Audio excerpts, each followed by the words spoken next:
आप देख रहे हैं अल्फा डिफेंस हिंदी में आपका स्वागत है।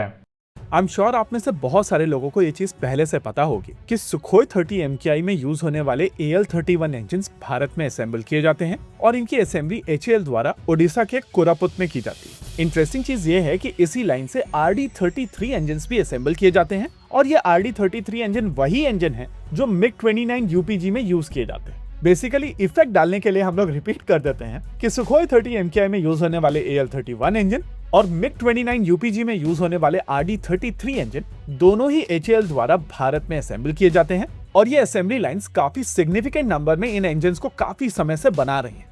अब नेचुरल क्वेश्चन उठता है कि अगर ये इंजन भारत में बन रहे थे तो भारत अमेरिकन इंजन के पीछे क्यों घूम रहा है। स्पेसिफिकली इस चीज को ध्यान में रखते हुए कि भारत के सभी फ्यूचर प्रोग्राम काफी हद तक अमेरिकन इंजन के ऊपर बेस्ड हैं और ये इंजन भारत के लिए कुछ हद तक सोल्यूशन हो सकते थे।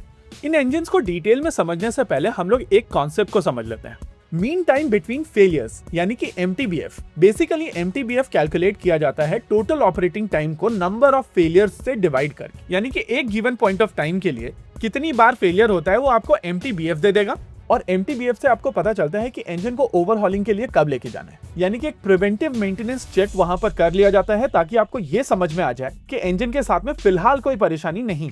दूसरा कॉन्सेप्ट है टोटल टेक्निकल लाइफ का। किसी भी इंजन की एक टोटल टेक्निकल लाइफ होती है और उसके बाद आप उस इंजन को दोबारा यूज नहीं कर सकते। इंजन आमतौर पर 2-3 ओवरहॉल के बाद में कंप्लीटली वॉर्न आउट हो जाते हैं और ये टेक्निकल लाइफ RD-33 के केस में 1800 घंटे से लेकर 2200 घंटे तक है। एग्जैक्टली इसी कॉन्सेप्ट को लेकर अगर आप सुखोई 30 MKI की बात करेंगे तो उसमें यूज होने वाले AL-31 इंजन कंपैरेटिवली बेटर हैं और इनकी टेक्निकल लाइफ लगभग 3000 घंटों की है। अच्छा, अगर आप इसी मेटलर्जी के साथ में इंजन के थ्रस्ट को बढ़ाने की कोशिश करते हैं तो इंजन की टेक्निकल लाइफ कम हो जाती है। पाकिस्तान के केस में JF-17 थंडर में यूज होने वाले RD-33 इंजन फर्दर मॉडिफाई किए गए थे ताकि JF-17 थंडर के हिसाब से उससे थ्रस्ट जनरेट किया जा सके। ये इंजन RD-93 कहलाते हैं और इनकी टेक्निकल लाइफ बेसलाइन RD-33 से कम है।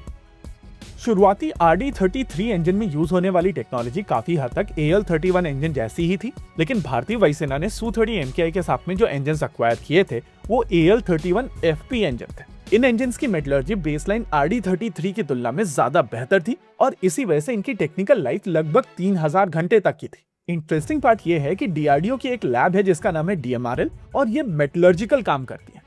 DMRL की तरफ से जब अपने खुद के सिंगल क्रिस्टल ब्लेड्स बनाए गए थे तो उसके साथ साथ इन ब्लेड्स के ऊपर कोटिंग भी डेवलप की गई थी और फर्स्ट जनरेशन टेक्नोलॉजी के साथ में ये लैब AL-31 में यूज होने वाली मेटलर्जी के बराबर पहुंच चुकी थी। लेकिन इंटरेस्टिंग चीज यही खत्म नहीं होती है। DRDO की इस लैब की तरफ से सेकंड जनरेशन टेक्नोलॉजी भी डेवलप की गई थी और इस सेकंड जनरेशन मेटलर्जिकल टेक्नोलॉजी के साथ में DRDO के सिंगल क्रिस्टल ब्लेड्स और उसके ऊपर यूज होने वाली कोटिंग AL-31 कैटेगरी के इंजन से बेहतर थी। ये चीज रशियंस ने भी एक्सेप्ट की थी, लेकिन अनफॉर्चुनेटली इस समय देश में ना ही कोई नया प्रोग्राम है और ना ही ऐसे कोई टेस्ट बेड है जिसके ऊपर इन ब्लेड्स को लगाकर टेस्ट किया जाए और इनको सर्टिफाई कराया जाए। हालांकि यहाँ पर जो कारण है उसको भी समझ लीजिए। वेस्टर्न इंजन की अगर आप बात करेंगे तो उनकी टेक्निकल लाइफ 6000 घंटे तक जाती है, लेकिन बेस्ट रशियन इंजन की अगर बात की जाए तो उनकी लाइफ लगभग 3000 घंटे तक की है और इसी वजह से कहा जा सकता है कि एक सिंगल इंजन एयरक्राफ्ट में उतनी ही लाइफ के लिए लगभग दुगने इंजन लगते हैं और ये चीज आपकी ऑपरेटिंग कॉस्ट को सिग्निफिकेंटली बढ़ा देती है। कहीं ना कहीं यही कारण है कि AL-31 कैटेगरी के इंजन से भारतीय वायुसेना थोड़ा दूर जाना चाहती थी। रही बात DMRL की टेक्नोलॉजी की, तो बेस्ट केस सिनेरियो में शायद आप 4000 घंटों तक पहुंच जाते,